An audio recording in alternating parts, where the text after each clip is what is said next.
Well, we all rely on the electricity delivered by power lines, but one Suncoast resident says maintaining her electricity has become challenging because of tree limbs. And as ABC7's Bobeth Yates shows us, her problems are the result of poorly maintained power lines.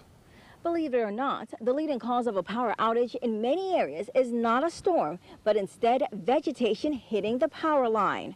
And one community says they're plagued with the problem. The tree limbs are up and towered and messed up into the line. Sarasota resident Debriah Hendricks says the trees grown from her neighbor's property have gotten out of hand.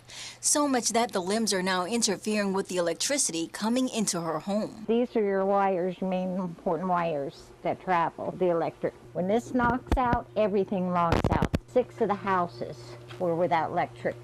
Hendricks says the problem has become a normal occurrence, with tree limbs intertwining with the lines and leaving her without power. But because of her medical condition, which requires electricity to run an oxygen machine, her situation gets even worse. It's scary when you don't know, and you never know if the machine's shut down, then I have a problem. And when you can't breathe, you can't breathe. So ABC7 went to get some answers. Our first stop, the neighbor whose trees are growing into Hendricks' yard. It's not my responsibility. It's the responsibility of the county, Florida Power and Light, and their subcontractors. And they do come and they cut them. The property owner, who did not want to disclose her identity, says the issue is not just coming from her trees, but the many forms of vegetation that now line the block. But she says FPL has been maintaining the power lines and cutting back some of the foliage.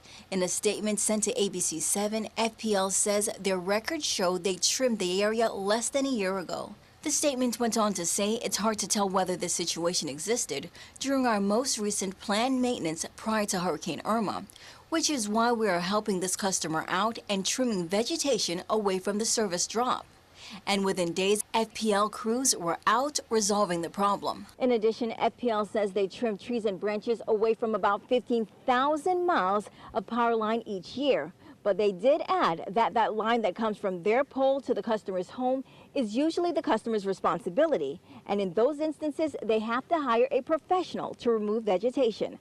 Bobeth Yates, ABC7, your Suncoast News.